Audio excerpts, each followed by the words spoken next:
Շանթի եթերը շարունակում է հեռանկարը։ Նախընտրական այս շրջանն առանձնանում է ոչ միայն ակտիվ քաղաքական պայքարով, այլև տեղեկատվական դաշտում նկատվող լարվածությամբ։ Ավելի հաճախ են բարձրաձայնվում հիբրիդային հարձակումների, ապատեղեկատվության և ֆեյք էջերի միջոցով իրականացվող ազդեցությունների մասին, որոնց միջոցով ըստ տարբեր գնահատականների փորձ է արվում ազդել հանրային կարծիքի ձևավորման և քաղաքական գործընթացների վրա։ Այս համատեքստում կարևոր է հասկանալ, ինչպիսի սպառնալիքների առաջ է կանգնած Հայաստանը, որտեղից են դրանք գալիս և ինչպես կարելի է դիմակայել, ինչպես տեղեկատվական, այնպես էլ քաղաքական մարտահրավերներին։ Այս եւ այլ հարցերի շուրջ զրուցելու ենք Հայաստանի Հանրապետության վարչապետի մամուլի քարտուղար Նազելի Բաղդասարյանի հետ։ Տիկին Բաղդասարյան, շնորհակալություններ հրավերն ընդունելու համար։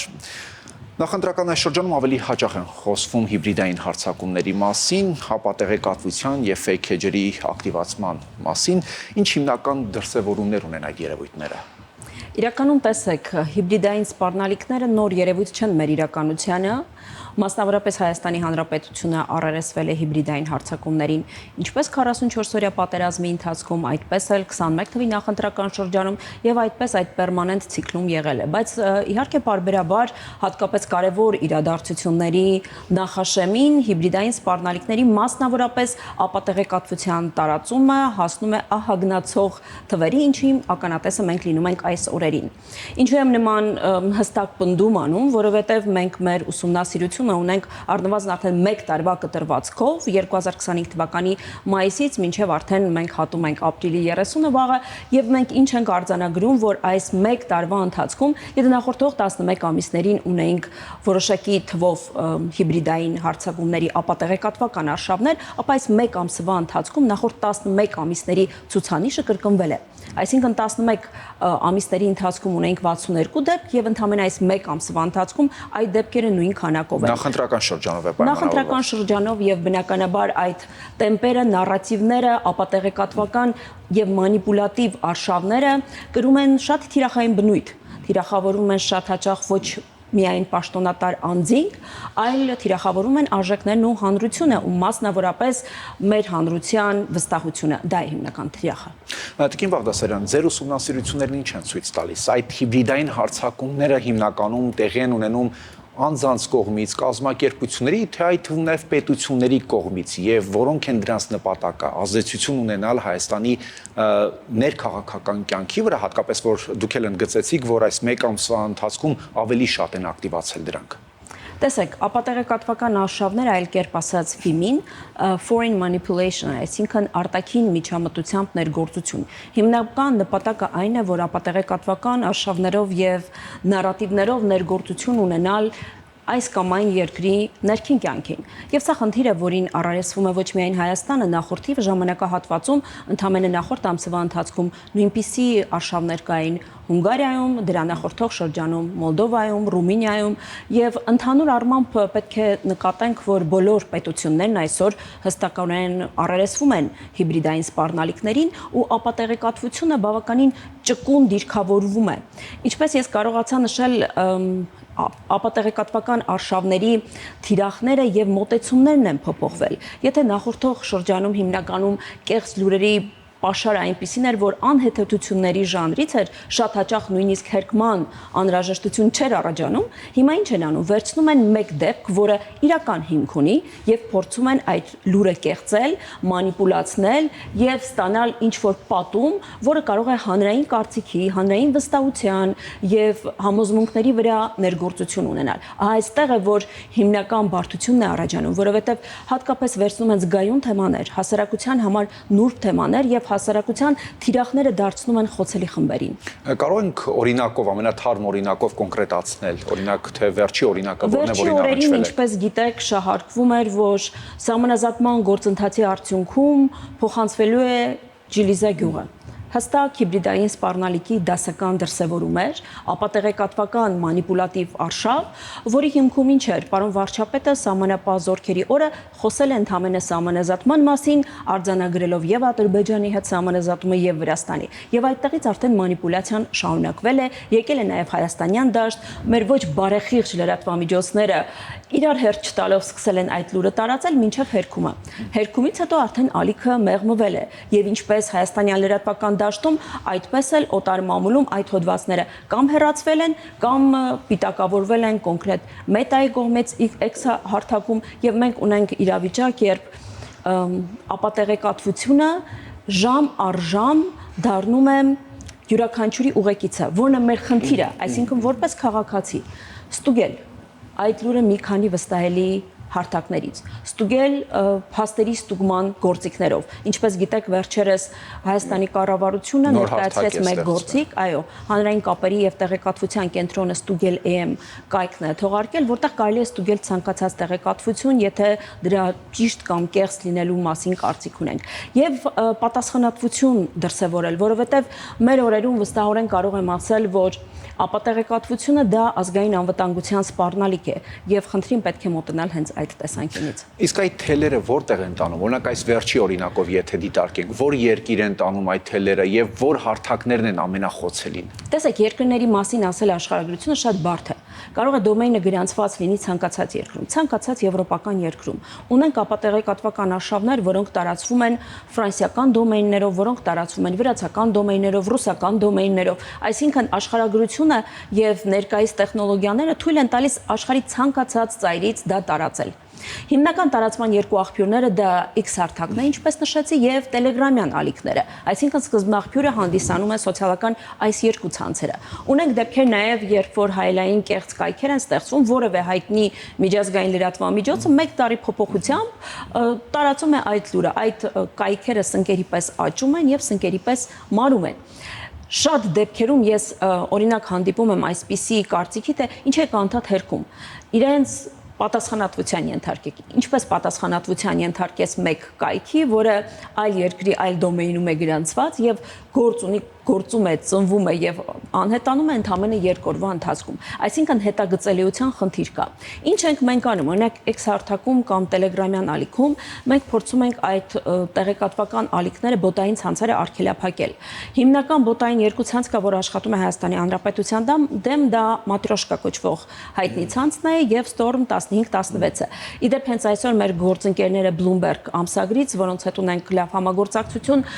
հետաքննական լավ հոդված էին հրապարակել եւ փայլուն աշխատանք էին իրականացրել, որտեղ բացահայտում են ցակումնաբանությունը Storm 15-16-ի։ Այսինքն ստեղծվում է կեղծ լուրը եւ բազմապատկման կամ amplifying-ի մեթոդով դա բավականին ակտիվ սկսում է տարածվել։ Եվ տարածումը ստեղծում է տպավորություն, որ հանրության կողմից այս լուրը ունի արձագանք եւ աջակցություն։ Մինչդեռ դա ընդհանրապես տեխնոլոգիաների միջոցով է։ Մենք հիմա ակտիվ աշխատում ենք սոցիալական ցանցերի հետ, որպեսզի կարողանանք արգելափակել։ Այսինքն, եթե մենք մտնենք պերմանենտ արձագանքման փուլ, դա կնշանակի, որ ցանկացած կեղծ լուր, որը հայտնվում է, պետք է արձագանքել։ Այդ մեթոդաբանությունը վստահորեն լավ տեղ չի տանում, որովհետև մենք ստացվում է, որ ինքներս օգնում ենք տարածմանը։ Եվ սա է նպատակը, որ մենք հիմա աշխատում ենք սոցիալական ցանցերի հետ, որպեսզի ժամ շուտ, օր շուտ, րոպե առաջ կարողանանք արգելափակել այդ լուրը, որի տարածումը այդ կերպ կարծում ենք կանխարգել ենք։ Տիկին Բաղդասարյան,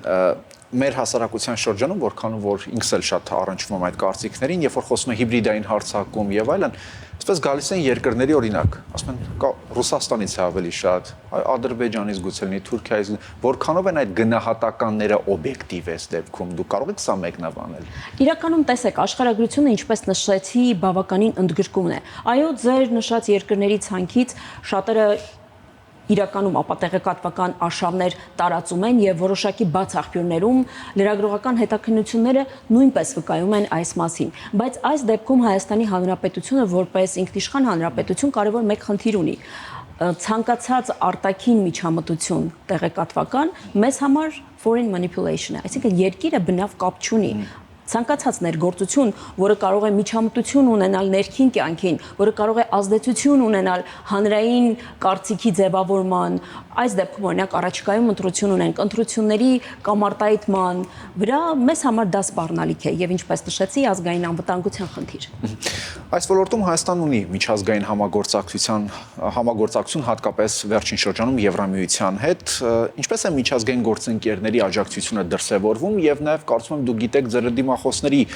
տեսակետն ու գնահատականները կապված Եվրամիության հետ այս համագործակցության, երբ որ օրինակ նրանց մեղադրվում է Ռուսաստանի հետ համագործակցության, նրանք էլ ասում են դուք էլ հիմա Եվրամիությանն եք վերում, որպեսզի նրանք ազդեցություն ունենան Հայաստանի ներքաղաքական կյանքի վրա, ձեր մեկնաբանությունը։ Մենք համագործակցություն ունենք եվրոպական մի շարք երկրների հետ, առանձին երկրների հետ, ԵՄ գործընկերների հետ որպես ընդհանուր պլատֆորմ, համագործակցություն ունենք նաև հարևան երկրներից դիցուք Վրաստանի փաստերի ստուգման հարթակների հետ, առանձին երկրների հետ, որոնք ունեն բավականին լավ փորձ դիմակայունության, ինչպիսին է օրինակ Ռումինիան եւ Մոլդովան, որովհետեւ իրենց փորձերը եւ դեպքերը հարձակումների բավականին նոր են եւ կարելի է ասել, որ տեղեկատվական դիմակայունությունը բարձրացնելու կենսափորձը իրենք ունեն։ Ինչն է մեր համագործակցության նպատակը։ Նպատակը կանխարգելող մեխանիզմներ ստեղծելն է, նպատակը գործիքակազմը ընդօրինակել եւ կարողանալ նույնական մոտեցումներ ցուցաբերել, որովհետեւ գիտեք այժմ աշխարհում ամենատարբեր երկրներում հիբրիդային սպառնալիքները թիվ 1 խնդիրն են դարձել եւ եթե դուք հետևեք միջազգային գաղափարժողովներին, ապա կտեսնեք, որ սա հիմնականում կլոր սեղանների թեմա է դառնում եւ տարբեր երկրների ղեկավարներ առերեսվում են որպես այդպիսին հիբրիդային պատերազմներին եւ սպառնալիքներին։ Այսինքն սա խնդիր է, որի հետ բոլորը առերեսվում են։ Եվ եթե աշխարհում կա լավագույն փորձ, այո, իհարկե մենք պատրաստ ենք այդ փորձի արդյունավետ մեխանիզմները կիրառել նաեւ Հայաստանում։ Նաեւ մեր եվրոպական միության գործընկերների համագործակցությունը թույլ է տալիս անկախ լրատվամիջոցներին, ֆակտ-չեքերներին, քաղաքասարակության ներկայացուցիչներին իրենց կարողությունները ամրապնդել եւ ես առիթից օգտվելով ուզում եմ շնորհակալություն հայտնել հատկապես հետաքննող լրագրողներին, ստուգող լրագրողներին, բարեխիղճ լրատվամիջոցներին, այդ թվում Շանթ հեռուստաընկերությանը միշտ օբյեկտիվ, ճշգրիտ եւ ստուգված տեղեկատվություն տարածելու համար։ Տիկին Բաղդասարյան, կարծում եմ սահուն պետք է անցնենք նաև ներքաղաքական թեմաների, որովհետև դուք նաև վարչության անդամ եք, կուսակցության քաղաքական թիմի անդամ եք եւ շատ դեպքում նաև այդ հիբրիդային հարձակումները կապվում են ներքաղաքական զարգացումների հետ, ինչպես քիչ առաջ։ Ներքաղաքական դերակատարների հետ, որովհետև երբ որ արտաքին կեղծ լուր տարածվում է, այդ նարատիվը սկսում են կրկնել քաղաքական դերակատարները։ Եվ այստեղ իհարկե հարց է ծագում, թե հատկապես որ երկրի շահերն են սպասարկում կամ ում ջրաղացին են ջուր լցնում։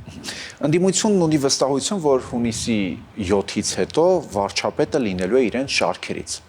Նույն ուժեղ Հայաստան Մասնավորապես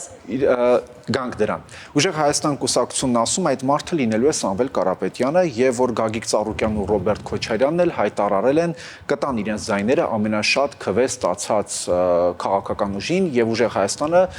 Սամվել Կարապետյանն այսօր էլ իր հարցազրույցում հայտարարեց, որ իրենք են լինելու եւ վստահ են, որ ուժեղ Հայաստան կուսակցությունն է ամենաշատ իրենք նախ գնում են բացարձակ մեծամասնություն ստանալու, բայց հիշեցրեց նաեւ Ռոբերտ Քոչարյանի եւ Գագիկ Ծառուկյանի հայտարարությունը, որ պատրաստ են իրենց ձայները տալ նրան, ով ամենաշատ քվեն կստանա։ Ինչպես եք մեկնաբանում այս սցենարը եւ ինչ քաղաքական զարգացումներ կարող են դրանցից բխել։ Գիտեք, հայտնի ժողովրդական խոսակցություն կա։ Այս մարդիկ ամեն օր ասում են հաջորդ վարչապետը, բայց ժողովրդական իմաստությունը ինչ է ասում, ինչքան ուզում ես ասա շաքար, բերանը դրանից չի քաղցրանա։ Հիմա ինչքան ուզում են ասեն հաջորդ վարչապետը։ Իրականությունը եւ կանխորոշումը դա ենթադրությունների իրենց շարքից է, բայց իրականությունը հաստատելու է ժողովուրդը եւ միայն ժողովրդի կամ արտահայտությամբ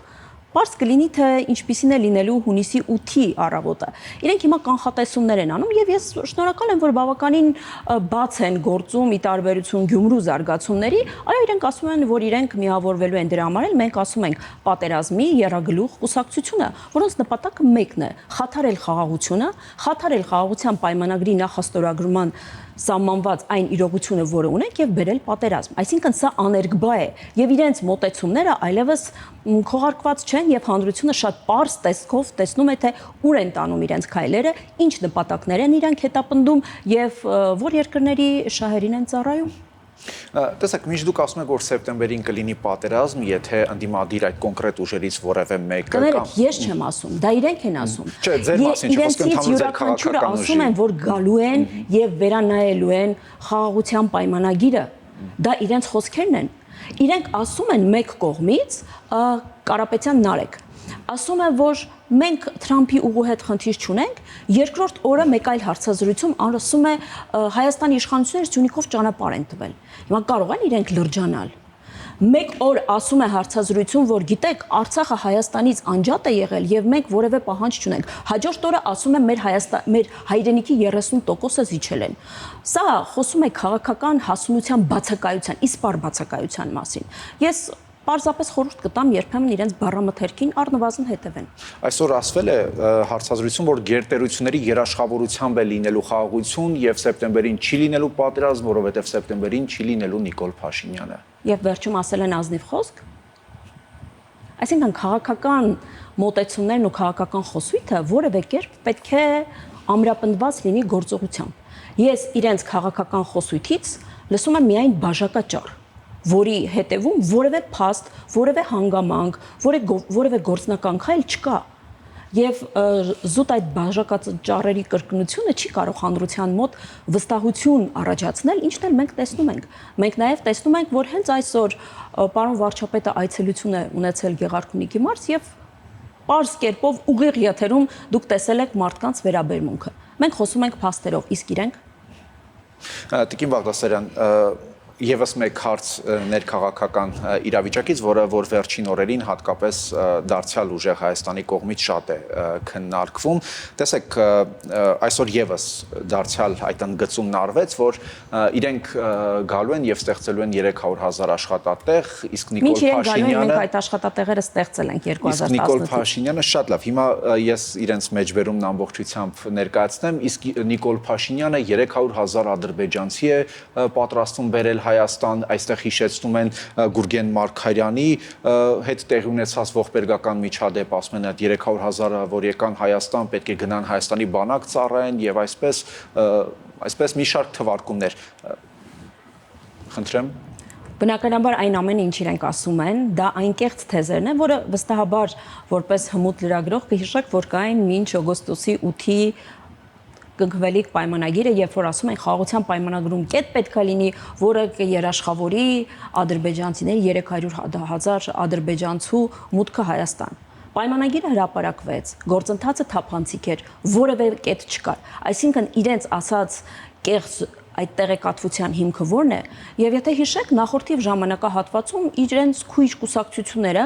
այդ երագլուխ պատերազմի կուսակցության մյուս երկու գլուխները իրար հերթ չտալով նույն թեզը կրկնում էին։ Բայց ունենք իրողություն, ունենք հաստատված խաղաղություն, եւ այդ խաղաղությունը իրենց ջանքերով որևէ կերպ չի կարող խաթարվել։ Ես հասկանում եմ, որ իրենք նպատակ ունեն ամեն ինչ անել, որպեսզի Հայաստանի Հանրապետության քաղաքացին խաղաղ երկնքի տակ չապրի։ Մենք վստահեցնում ենք, որ դա չի ստացվելու։ Ամբողջացնելով մեր զրույցը եւ եզրափակելով թե հիբրիդային հարձակումների թեման եւ թե նաեւ ներքաղաքական այս զարգացումները, որտեղ երկուսն էլ ըստ էության մեր հասարակության հետ կապ ունեն, ինչ հորդոր ունեք դուք քաղաքացիներին։ Քաղաքացուն միակ խնդրանքս, որովհետև կարծում եմ քաղաքական գործիչը պետք է չհորդորի, այլ խնդրի, որ աչալուրջ լինի եւ ձայն տա այն կուսակցությանը, որի աշխատանքը, որի արդյունքները տեսել է։ Եվ ես վստահ եմ, որ հունիսի 8-ի առավոտյան յուրաքանչյուր քաղաքացի ինքն իր համար կասի, որ այո, ես տեր եմ կանգնել խաղաղությանը։ Շնորհակալություն։ Ես եմ շնորհակալ։ Հեռանկարում Հայաստանի Հանրապետության վարչապետի մամուլի քարտուղար Նազելի Բաղդասարյանն էր։